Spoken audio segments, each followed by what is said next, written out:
I say you. Many viewed Juneteenth as a celebration for those slaves in Texas who finally received word on June 19, 1865, that they were free.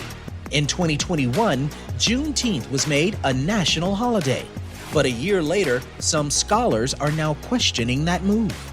I'm Eddie Robinson, and stay tuned as we chat with the woman who was the driving force behind Juneteenth becoming a national holiday, Miss Opal Lee. I don't know where to begin. I tell you, I was so humbled to have it done in my lifetime, you know? We'll also have a provocative chat about the commercialization of Juneteenth with Morgan State University's journalism professor, Dr. Jared Ball, and CEO of Center for Black Equity in Washington, D.C., Earl Folks Jr. Oh yeah, I feel you. We hear you. I see you.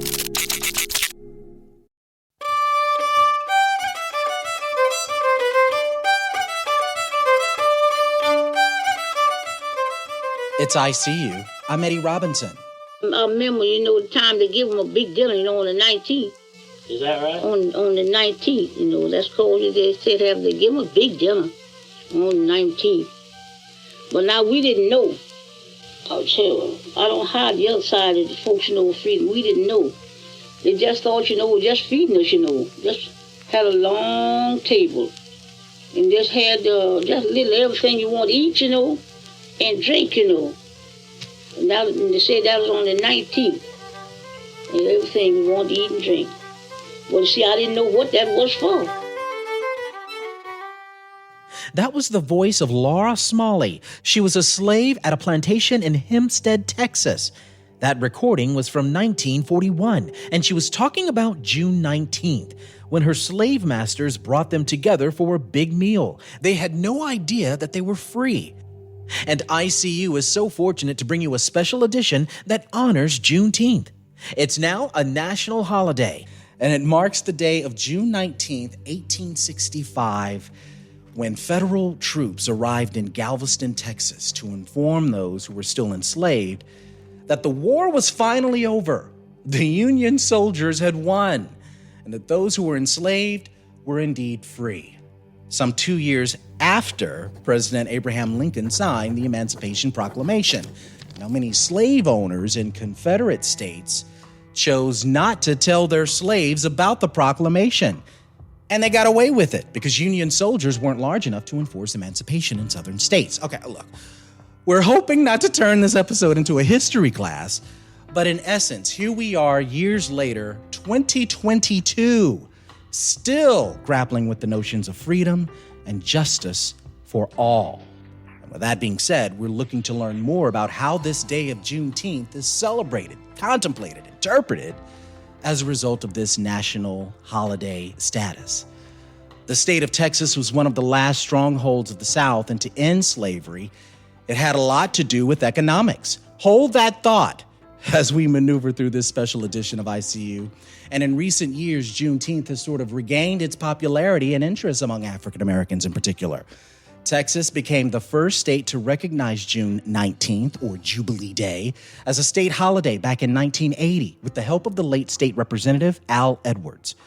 Juneteenth, as of 2021, thanks to the advocacy of a renowned retired school teacher by the name of Opal Lee, the 95-year-old grandmother of Juneteenth, the day is recognized by nearly every state, making Juneteenth a federal holiday. Lee, who was 89 years young at the time, decided to make a pledge to walk 1,400 miles from her home in Fort Worth, Texas, to Washington, D.C., to raise awareness in hopes of gaining support from Congress to officially give it a national holiday status. And right now, we're so fortunate to have with us as a special guest the grandmother of Juneteenth. Speaking to us from her home in Fort Worth, Texas, the woman who was instrumental in bringing attention to marking Juneteenth a national holiday, Miss Opal Lee. Thank you enormously for taking time out of your very busy schedule right now to be a part of our special ICU Juneteenth episode. This is remarkable. I thank you for having me. You know, Ms. Lee, in 2021, a historical moment at the White House took place. It was a moment where President Biden, Vice President Harris, along with congressional leaders, advocates, activists, community supporters, were all on hand to witness the signing of a long-awaited bill to make Juneteenth a national holiday. We are footsteps away from where President Abraham Lincoln signed the Emancipation Proclamation.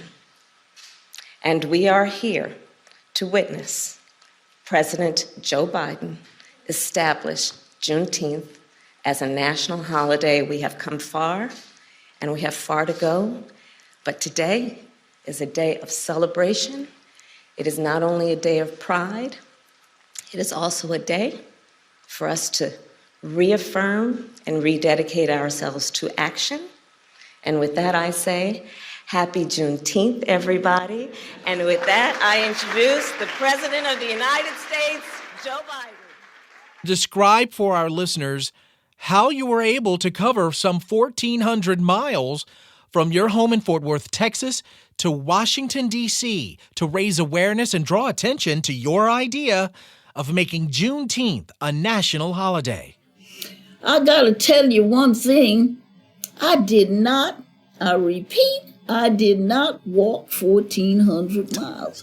I had planned to. I left September 2016. I actually got to Washington January 2017. I was invited all over the country. I tell you, I was in Shreveport and Texarkana and Little Rock and Fort Smith and Denver, Colorado, and Colorado Springs. I was in St. Louis, Chicago, Philadelphia, Atlanta, the Carolinas. I was all over the place. We carried 1,500,000 signatures to Congress, and we were ready to take that many more when we got the call to go to the White House. Oh, I tell you, I was a happy camper, and I enjoyed that president and that vice president and all those congressional people. You thought I was in seventh heaven. I had a ball. I really did. So, Miss Lee, my question to you is, what does this national holiday recognition mean to you 1 full year after its designation? What does it mean to me? I don't know where to begin. I tell you, I was so humbled to have it done in my lifetime, you know. And I know Dr.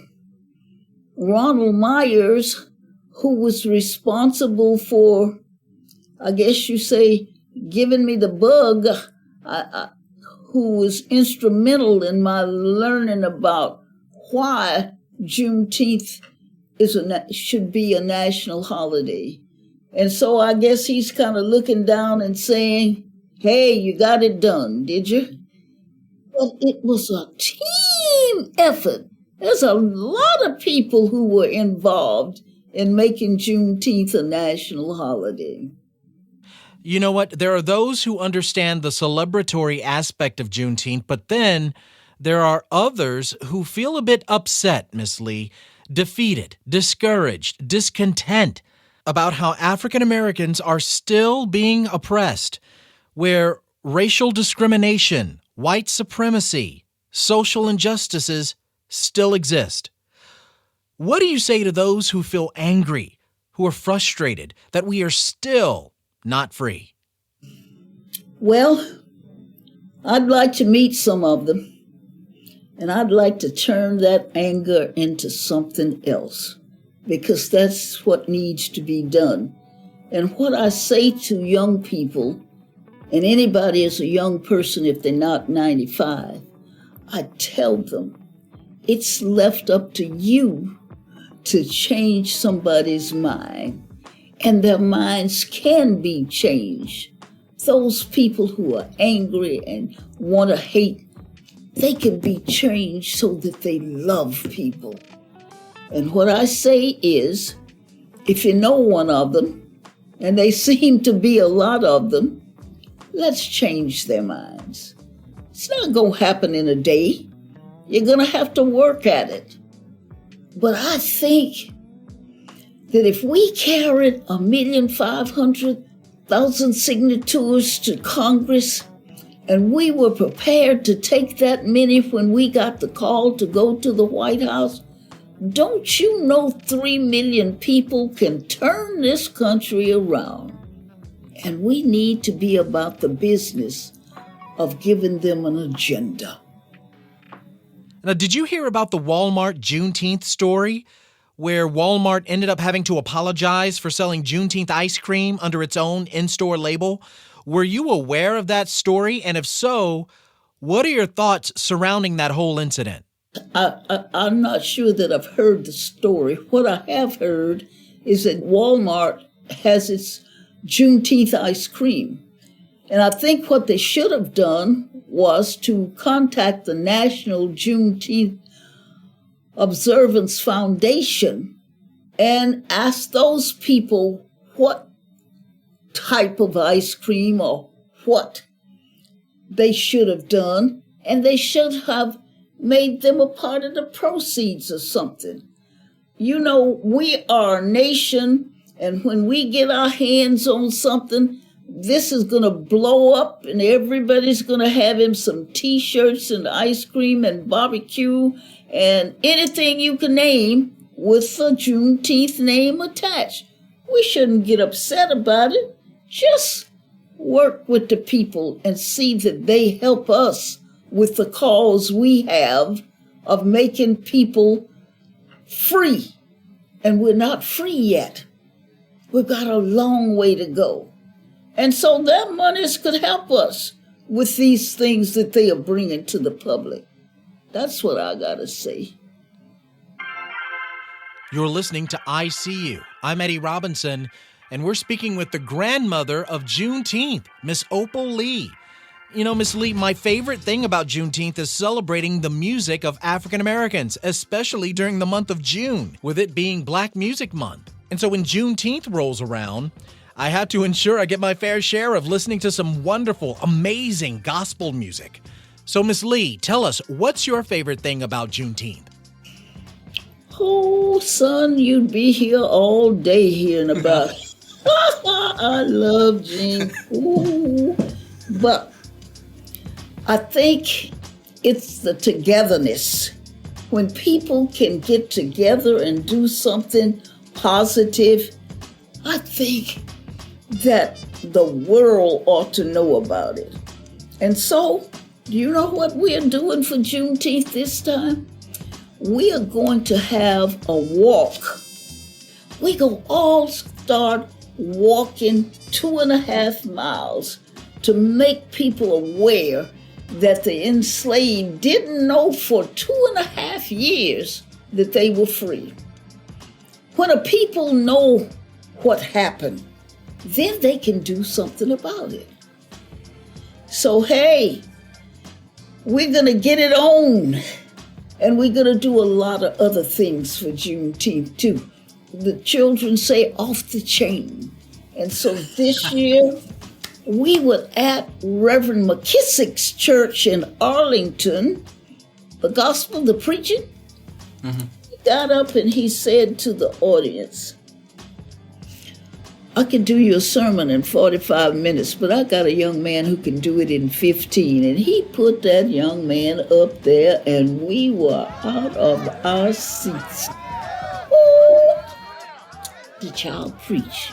Do you hear me? Man, I got out of my seat and hugged him just as long as I could. I'd have done a holy dance, except the kids say, when I do a holy dance, I'm twerking or something. So, I love it. You're not the only one who loves to twerk, Miss Lee. And that's so phenomenal that you mentioned that, because I've always wondered, Miss Lee, where you'd get your energy from, your push to move forward despite roadblocks and obstacles. From what I understand, Miss Lee, There are plans in the works for there to be a new National Juneteenth Museum to be constructed in Fort Worth, Texas. Tell us more about how folks can contribute and help in that capacity, ma'am. You can give us $6.19, $16.19, $600.19. We don't care what. We got $70 million to raise. We have acquired all the land we need, a city block, except Mount Zion Church, and we ain't disturbing the church. Oh, the plans are off the chain. There is a museum, there's a theater, there's an incubator, there's housing. Oh, Lots and of plans. It will be finished in 2024, and I plan to be here to see it. Coming up, more of our conversation later this hour with 95-year-old Opal Lee, whose dream of seeing Juneteenth become a federal holiday finally materialized in 2021. But not everyone is thrilled that this day has become a national holiday. Stay tuned for a very unguarded conversation with two scholars who have very strong opinions about Juneteenth as a federal holiday. I'm Eddie Robinson. I See You returns in just a moment.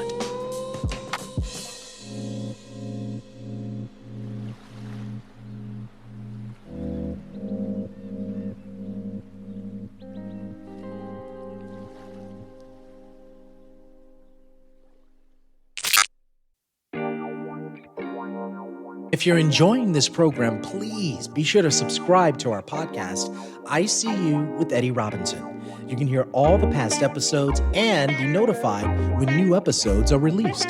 Also, please take a minute to give us a review or comment. We love getting feedback from our listeners.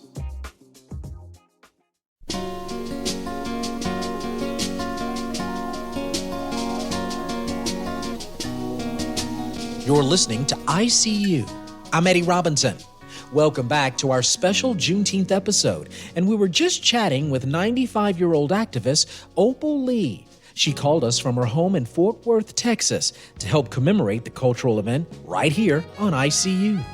The former school teacher and counselor spent years rallying people to join her push to make Juneteenth a national holiday, and it finally came true when President Biden signed the Juneteenth National Independence Day Act at the White House around this time in 2021. We'll have more from Miss Lee later in the show. But some folks seem to be questioning the efforts of making Juneteenth a national holiday. Because at the end of the day, or whatever day you just so happen to be listening to this episode, you can't help but stop and think about what comedian D.L. Hughley tweeted about Juneteenth. His tweet read, and I quote, "America is the only place on earth where you ask for justice and you get a holiday." I see you. As we welcome two remarkable guests to help us unpack, dissect, and provide some clear understanding of what we're all to make of Juneteenth, regardless of your race or background. Where do we go from here? What we can take away from this event, and as we tackle June 20th and beyond. Let's welcome Earl D. Folks, Jr. He's the president and CEO of the Center for Black Equity, and Dr. Jared Ball, author and professor of communications and Black and Africana Studies at Morgan State University. Gentlemen, thank you for taking the time to be a part of our conversation about Juneteenth on I See You. I wanted to get both of you all's thoughts on Juneteenth. Earl Folks, we'll start with you. What does Juneteenth mean to you, honestly? Well, that's a good question. I have a 15-year-old nephew who lives in Atlanta, Georgia, and last year he asked me what Juneteenth meant. And I naturally assumed that everyone studies Black history in school, and I was wrong. So I had to explain to him what Juneteenth meant. And I asked him, what did he know? And he said, well, that's when all the slaves were free. I said, well, that's not correct. Juneteenth did not free the slaves, and the Emancipation Proclamation didn't free all the slaves. It only freed the slaves in the States of Rebellion. And it was the 13th Amendment that freed the slaves. And the 14th Amendment that gave them citizenship, and the 15th Amendment gave men the vote. And he looked at me and he said, what does that have to do with today? And the reality is Juneteenth to me is one of those symbolic holidays that all holidays are in the United States. July 4th was not the day that we got independent from Britain. It was not even the day that it was signed. It was the day it was read publicly. And Jesus, my Lord and Savior, was not born on December 25th. These are symbolic holidays that are used to remind us of our past and what our keys are to the future. That's why I see Juneteenth as. Wow.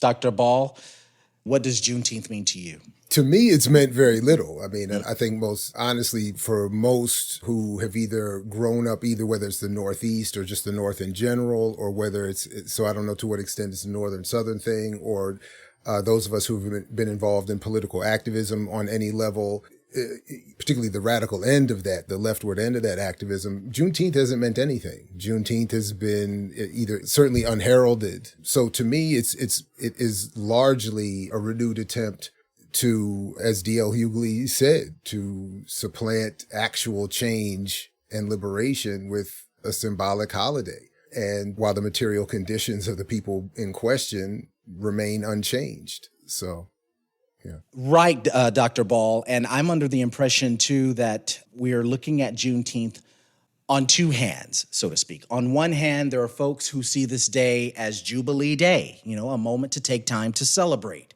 There's music, there's food, there's a cultural energy of excitement, enthusiasm, fellowship. It's a moment of rejoice. And if only for one moment, we take this time to celebrate that, right? But in my mind, on the other hand, there are folks who are angry. There are folks who are discontent. Are we really free? Is there a real sense of equity, economic and structural, along with infrastructural change?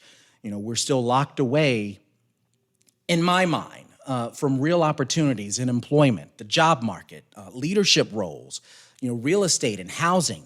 Have we closed the wealth gap, right? And so where do we go from here? And I'm under the impression that this was the same question my ancestors had been asking themselves 157 years ago. Where do we go on June 20th? Well, for me, when I hear the question, where do we go from here, I can't help but come to a more recent version of that phrase in question in the title of Dr. King's last full-length book, Where Do We Go From Here, Chaos or Community?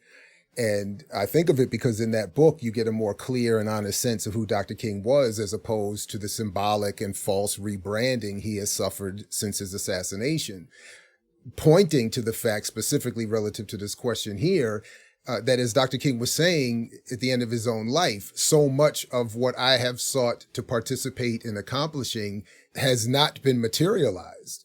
And in fact has been met with an attempt to symbolically address the issues that I and my colleagues in struggle have been struggling for. So he was noting in his own lifetime the rebranding of freedom and liberation and equality as Black capitalism or Black entrepreneurialism or some symbolic inclusion in diversity in media or politics. And he was noting even in his own lifetime that we were not struggling for some false inclusion and symbolic inclusion. We were wanting to radically change this entire society and change its entire core exploitative structure. That's why he was a critic of capitalism and white supremacy, and specifically at the end of his life, the liberalism in white and Black communities that allowed for, again, a false symbolic claim to progress and advance that didn't address the actual material conditions of people at the bottom and didn't address the structural arrangement of the society in its exploitative, extractive form. So that's again what I think is relevant here. So if the question is where do we go from here, the answer should be in decidedly radically political, organized directions that mean to fully address the material inequality that is not only still exists today, but is worse in many ways than has in Dr. King's lifetime or within recent history. That's what I think is, again, the Juneteenth, the attempt at promoting a Juneteenth holiday is today meant to address the lack of progress, the lack of change. So it's, again, focus on a holiday and not the change in your material conditions. That's Dr. Ball speaking. And yes, Earl Folks, come on, go ahead. I have to agree with Dr. Ball 100%. The fact of the matter is that we're trying to take a system that is oppressive, capitalism, and make it work for us. And every time it works for us, the majority culture finds a way of stomping it out and taking it from us. The Tulsa riots, even integration. When I was a kid growing up in Philadelphia, every black neighborhood had a strip of shops and stores that met the needs of the community. Butcher, baker, laundry, tailor, hat maker, everything, shoemaker, any kind of plumber, anything you needed, I could go to 22nd Street in Lehigh and get it. And everybody who worked at these places that owned these stores were black. Now these are all gone because what happened, the power structure decided that integration is actually better for capitalism and make money. So what happens, everything becomes integrated. We're tricked and fooled into believing that because it's white, it's better than what the black services we're receiving. We abandon the black businesses and go to the white businesses, and we have no black businesses, or very few black businesses left in these neighborhoods. And entire cities have been destroyed because we think that we can take a system that's oppressed us and make it work for us, and that's impossible. Capitalism, to me, in my very simplistic definition, is a system of developing consumers to buy things they don't need or want. That's what capitalism is. And so if we can take Dr. King's birthday, make it into sales, you can buy tires and mattresses and ice cream and cake. If you can take the birth of our Savior, or my Savior, and the resurrection of my Savior, and make that into a holiday, everything is a holiday is to make money. The whole purpose of our country's existence is to make money, is to make some people rich and to leave a whole bunch of people poor and struggling. That's capitalism. So I would be shocked if Walmart hadn't done that. I'm not surprised. That's what capitalism says you're supposed to do. Anything is fair game. Let the buyer beware. Dr. Bald? Oh, yeah, absolutely. Since I already brought up his name, I mean, Dr. King had a brilliant line at one point where he talked about how, yes, the crimes that black people commit are to not be ignored and to be addressed. And, there's a concern. But he described them as derivative crimes. That the real crime are the crimes that put black people in the conditions black people find themselves in. So if we just apply that same logic, which I think is appropriate, it's the same thing. So of course Walmart has produced 7 of the top 10 richest people in the world. It has exploited labor from here to China to everywhere else in the world. It has wiped out small businesses, white, black, and others all over the country. And it has through its Walton Foundation written some of the most conservative and right-wing policy that has influenced policymakers for decades. So why wouldn't they exploit one more already exploited his piece of history? The crime of Walmart is still a derivative crime to that of the broader society, to the nation itself, that has, again, not only created the enslavement, created the inequality, created the colonialism suffered by black people here, but then creates the insufficient freedom, if we want to call it that holds black people in levels of inequality that are shameful for any society that claims to be democratic and advanced, et cetera, and so forth, and then protects the very business interests, even using our tax dollars to do so, of people, of entities like Walmart. So then why wouldn't Walmart and anyone else come back and take advantage of the position this country has put them in and shown them as a pattern of behavior to follow and emulate? Why wouldn't they come back and do it? Of course they would. The entire holiday itself is a co-optation of what should be a freedom struggle and move towards equality and real change, et cetera, and so forth. So why not make some ice cream and make some, of course. Karl Marx was right when he said that the original sin of capitalism is commodity formation. You turn everything into a commodity, from air to history to water to whatever we need to live and survive. Of course they would. Was making Juneteenth a national holiday worth the side effect of it being seen as commercialized or being watered down or distorted into heavily marketed products versus it being an opportunity to talk honestly about histories that have happened in this nation? Earl? I think about all the people who voted. I think the Juneteenth holiday passed the Senate almost with 100% vote. And these are the same people who voted for Juneteenth who won't vote for the voting rights, who won't vote for anything else that creates a fair society, an equal playing ground for everyone. Them doing Juneteenth lets them off the hook. They feel that's part of their campaign. They're going to run for re-election and say, well, I voted for Juneteenth. I voted for this holiday for black people. Juneteenth is a black holiday. I did that for you. And yet it gives them cover. And I think that, the dialogue in the black community, we're having the dialogue anyway. We don't need Juneteenth to have a dialogue about what's fair and what's not fair in the history of our people in this country. We don't need a Juneteenth. My nephew asked me that question, but he also knows that what racism is because he's experienced it as a young kid. He's walked into a store and they were giving out samples and they gave samples of candy samples to every one of the little white children, didn't give him one. And he's the only black child and he's 9 years old. He knows what racism is. And we've talked about that. So we don't need Juneteenth to celebrate as a holiday. Juneteenth was a holiday for white progressives and conservatives to say that we're doing something for black people. See, well, this is what we're contributing. Well, meanwhile, they're making money off of it.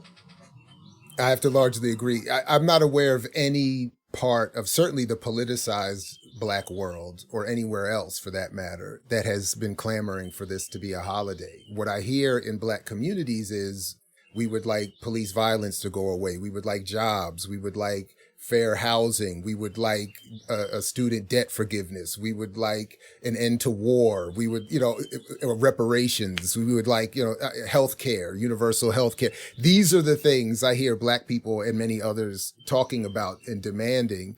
Defund the police, community control of the police, whatever have you, abolition of the police, etc. But that's where the discussions are. And that's why I think what we're given, to the point already made, from the very people who won't pass or support any of this, we're given a meaningless holiday. Again, to me, it's akin to my paradoxical favorite moment after George Floyd's killing was the pictured knee that Jamie Dimon took, the CEO of JP Morgan, who was literally taking a knee with his fist up in front of his vaults, in front of the JP Morgan Chase vaults. So in other words, almost symbolically saying, I'm not redistributing one penny. You're not going to get any of this money protected by this thick vaults with all this security, but I will take a symbolic knee and let somebody take a picture of me, and we'll put that out there. That's what this society is much more interested in doing. You're listening to ICU. I'm Eddie Robinson, and we're speaking with two gentlemen who have very strong opinions about Juneteenth as a national holiday. But many see it as a perfect opportunity for commercialization and capitalism, while many others are trying to view this day as a moment of celebration, to remember the true reason behind the day where a message of freedom finally reached slaves in Texas, some 2 years after the Emancipation Proclamation. We continue our conversation with the CEO of Center for Black Equity, Earl D. Folks Jr., based out of Washington, D.C., and Dr. Jared Ball of Morgan State University's professor of journalism out in Baltimore, Maryland. I want you all to answer this question: why do you think America still has a hard time dealing with or grappling with slavery? And as you think about that answer, I'm going to kind of give you some insight on my story as a reporter and as a news anchor. In February of 2018, a contractor at a construction site discovered the first of human remains of 95 black workers who were a part of a new form of slavery called convict leasing. Many view this practice as a parallel to the racial injustice and the inequities that we see with high incarceration rates of blacks in prison today. But I believe that this bone discovery added to a reawakening of anger, a reawakening of frustration towards that question of, were these slaves really free? So again, I want to ask, why do you think that America still has a hard time dealing with or grappling with slavery? Dr. Ball? Well, I happen to think because it's never been made illegal and the fundamental relationship created through the process of enslavement is still intact.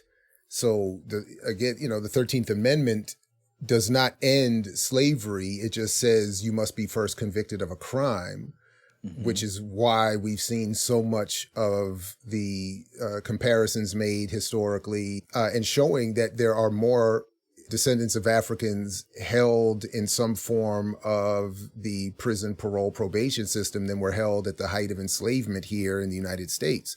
And the money created from that system, the money created from the mass incarceration, the surveillance, the police state in this country far exceeds what the wealth created during the traditional foundation of enslavement. I mean, we have a $1 trillion annual GDP in this country, largely born on the back of exploitation, starting with indigenous Black and brown people, working people more broadly, and so on and so forth. But the point is the relationship of you exist to produce wealth for someone else as the foundation of Black existence in this country remains. So that's why we see the same levels of wealth that existed at the height of enslavement in terms of Black people having less than 1% of the nation's wealth. We see, as I mentioned, the same sort of rates of incarceration, surveillance, et cetera, and so forth that we saw under the height of enslavement, far exceeding anywhere else in the world. And the wealth it's creating as a result has made some of this country and the people who run it the richest ever in the history of the world. They're looking for it with excitement. We keep hearing about the first trillionaire we're supposed to be waiting for. And we're all supposed to feel a sort of collective excitement as we all have produced this much wealth that has been accumulated in such a few, and in this case, one person. So, Mr. Folks? I think there's a lot of shame in this country over slavery. And when we think, when people are ashamed, rather than dealing with the shame, they sweep it under the carpet. I know Black people who are ashamed because they come from slaves. I know white people are ashamed because their families own slaves. But the bottom line is that Dr. Ball's absolutely correct. The system of slavery is a little bit more sophisticated, but it still exists. We're not, economic slavery is bondage. And we don't have anything, and we don't control any of the institutions of power in this country. We don't control the institution of education. We don't control the institution of finance. We don't control the institutions of anything. We're still enslaved. Call it whatever you want to call it. It's still slavery.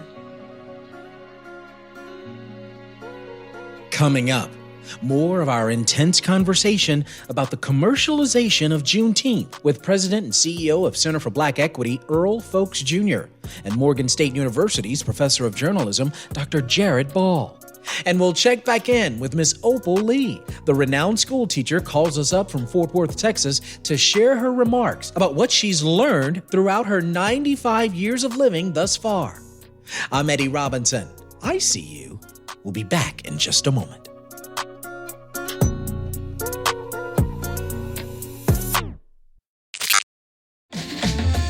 If you're enjoying this program, please be sure to subscribe to our podcast, I See You with Eddie Robinson.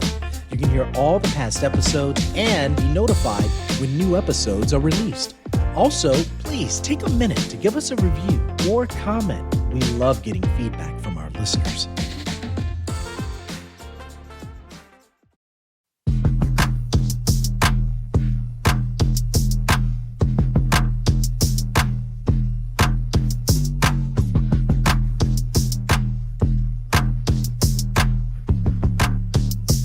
You're listening to ICU. I'm Eddie Robinson, and we're learning more about Juneteenth, and we're unpacking the motivation behind recognizing this day as a federal holiday. Multi-platform and communications journalism professor Dr. Jared Ball of Morgan State University joins us from Baltimore, Maryland, and Earl Folks Jr. He's the president and CEO of Center for Black Equity out in Washington, D.C. And yes, we've been talking about the fight for equality, right, and those social inequities that do indeed exist.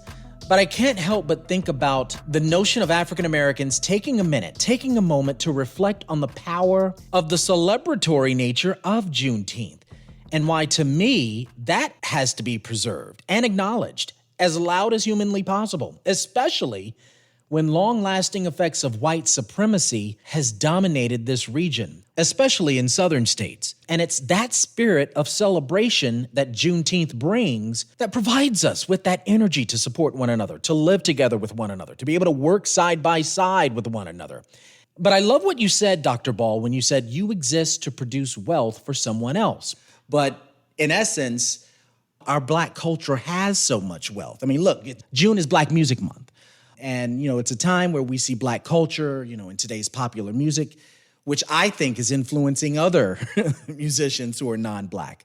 Do you think more African Americans would care and be more concerned about the commercialization of a national holiday if more Blacks knew about their history or even cared to know more about their history? I'm going to start off on this one. This is, you said the Black Music Month. We wouldn't have music if it weren't for Black people in this country. We wouldn't have music. We wouldn't have the culture that is so rich in the United States. We wouldn't have it if it weren't for Black people. I think that the problem for Black folks is that we're so busy trying to keep our head above water and struggling to survive in the day-to-day existence. We don't have the energy, the time to devote to the bigger picture. We're trying to survive. We're trying to keep our families fed. We're trying to keep our families housed. And our paycheck has not increased. We have the opportunity to have these discussions because we are privileged. We're not worried about our next paycheck. We're not worried about being put out in the street tomorrow.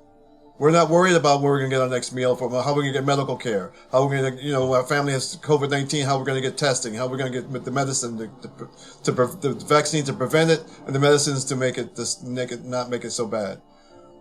Black folks are struggling. The average Black person, they don't have the time or the energy to think about where this is going because they're in survival mode. Interesting concept. Jared, what do you think?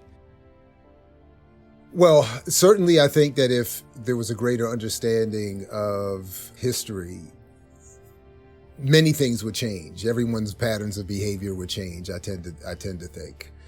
Which is why I also think that a lot of the media are encouraged and supported by elite institutions in this society because they present the problems faced by Black people in a very safe and acceptable way, which is what, in general, that's what I think about the time we're in. I think we're in a very complicated moment. We're able to have popular discussions of almost anything and things we certainly wouldn't have been able to popularly discuss historically, but the analysis and the frame put on them is very narrow, limited, and conservative, with an appearance of radicalism that I think confuses a lot of folk. So really, that's why I think that there's a real need for people to not only join, but to study the history of political organizations, certainly those to the left historically, because that's really the only way that any of this is going to be able to be interpreted and responded to appropriately. I mean, we have, again, it's very difficult to, I think, assess and respond to the problems when they are presented by even Black people in ways that limit the frame and limit, our interpretation of what that situation is. It allows these issues and people to be discussed, but from a very safe and narrow frame, decidedly within the Democratic Party apparatus particularly, and something that doesn't encourage Black militancy or radicalism in response. So this becomes a very sophisticated approach that those in power can use to say, look, we have Black people, Black women, and others telling your stories and leading these discussions, but what we ultimately get is something that is acceptable as a Netflix product, as a Disney or Fox product, and something that doesn't encourage Black audiences to go anywhere outside of the acceptable political norms to seek the redress to the problems that are being discussed, which is again part of why I think a Juneteenth symbolic national holiday fits right in and can be seen by many, even in Black communities, as an acceptable response, given we've been primed for that by a lot of the work that's been promoted to us. Dr. Ball is completely correct. And, I say that, and I probably shouldn't say this, but I'm on the DNC. I'm on the Democratic National Committee. And I'm the chair of the LGBT caucus. And the fact of the matter is I'm very well aware of my limitations. And the limitations that I have to discuss certain issues and bring certain issues up, and knowing how the infrastructure, our country is not going to change until our two-party system changes. Our country is not going to change until our economic system changes. And until we're willing to have those very difficult, very painful discussions, nothing's going to change. We're going to be in an infinite loop, continue going the same cycle over and over again. And as we've been for the last several hundred years. And it pains me to think that, when it's not being taught in schools, Juneteenth, for instance. Nothing's being discussed in schools. I hate to interrupt you, but nothing's being discussed in schools. And when I was a kid, whatever was not discussed in school, my mother and father educated me every day about Black history because they knew that I wasn't being taught that. So they supplemented what I was learning in book knowledge for the history of my people. So I have a sense of who I was from my great-grandfathers and great-great-uncles being Buffalo Soldiers. I knew all of this because my family taught, my mother and father, my grandparents taught me that. That's not happening anymore. That's not happening. So you're not learning it in school. You're not learning it from your family. So you don't know it. You're just ignorant of it. It's ICU. I'm Eddie Robinson, and we've been speaking with Morgan State University's Dr. Jared Ball and Center for Black Equity CEO Earl Folks Jr. We'll end our chat with a question for each of you to ponder. Mr. Folks, we'll start with you. Throughout all that you've experienced, your achievements, your extensive family background, your great-grandfathers were Buffalo Soldiers, your grandfather served in World War II. Your father served in the Korean War as a U.S. Marine. You've spent some time in politics. You've even met President Biden, Vice President Harris. As a gay Black man from Philadelphia, and all that you've seen and all that you've encountered throughout your life, what are the biggest lessons you've learned about yourself thus far? Resiliency. I can get knocked down 100 times. I'm going to get up each time and continue my journey. And the journey was not started by me, it was started by my ancestors. And I have an obligation to continue into and pass that journey on to my other relatives. Resiliency. Can't keep me down. Dr. Ball, we'll want to get your thoughts throughout all that you've experienced in your life, being born in an activist household, all that you've seen and encountered and achieved. What lessons have you learned about yourself thus far? Just to parallel that previous biography, what I like to point out is that my Black father and my Jewish uncle both served in World War II. Oh. Both came home from World War II, and the public policy of this nation put both of those families on different tracks. My uncle was able to access GI benefits, the VA benefits, the GI Bill, and go on and establish a material standard not met by my father, who did not have access to all of those benefits, though both had served in that same war, in that same military. I myself served a 4-year sentence in the United States Navy and was sent to Desert Storm and came back engaged in every level of politics, from radical grassroots leftist politics to Green Party electoral politics. And what I've learned in all of that process, having got the house with the picket fence and the wife and 2 beautiful daughters and living the tree-lined street suburban dream, is that I want confrontation, because the material standard I've been able to enjoy is not enjoyed by enough people outside of my own household. It is not enjoyed equally by the people even on the different sides of my own family. So I want, where I have learned about myself is I like to confront and want more direct confrontation, or in the words of even Dr. King, direct action in confrontation of the structures that produce this inequality, even as I, relative to most, get to benefit from it. That's insufficient for me. He's Dr. Jared Ball, author and professor of Africana and Communication Studies at Morgan State University, and Earl Folks Jr., CEO of Center for Black Equity, Inc. Thanks to the both of you for chatting with us virtually and for sharing your thoughts and your perspectives about this national holiday called Juneteenth, and how many of us should move forward on June 20th and beyond. Thank you for being a guest on ICU with Eddie Robinson. Thank you. And before we head out, we must check back in with our very special guest from Fort Worth, Texas, the grandmother of Juneteenth, Miss Opal Lee. And a final question to you, Miss Lee. As you've lived your life throughout these 95 years, what's been the biggest lesson you've learned about yourself thus far? that I have a tolerance for people who are hateful, people who are racist, people who don't like women or think they ought to stay in their place. I've got a tolerance for those kind of people. And I got me a way of changing their minds. I have to work at it now. I don't want you to tell you that, hey, I got a magic wand and it works all the time. It doesn't. But I try. And I've changed some minds. And I'm glad that the Lord has given me the strength and the wisdom to work with people like that. I'm not licensed to. I don't have any degrees that says I'm a psychologist or something, but I can change their minds. And I do when I have the opportunity to.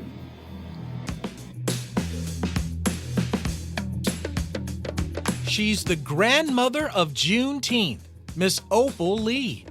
Miss Lee, it's been a pleasure to connect with you, albeit briefly, and I'm so glad you did not pass us by. We're taking words out of that old gospel spiritual, do not pass me by. We're so grateful for what you've done and what you will continue to do, and for the fact that your legacy will continue to live on with your quest in making Juneteenth a national holiday. Miss Opal Lee, thank you for being a guest on ICU with Eddie Robinson. Oh, well, thank you. Thank you for having me.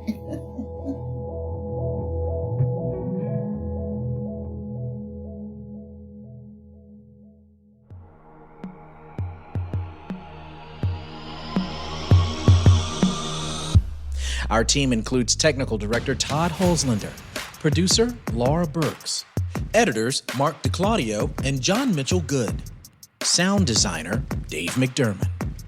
ICU is a production of Houston Public Media. Follow us on Facebook and Twitter. And for more updates and episodes, visit our website, iseeushow.org. I'm your host and executive producer, Eddie Robinson. Thanks so much for listening. And remember, I feel you, we hear you, I see you. Until next time.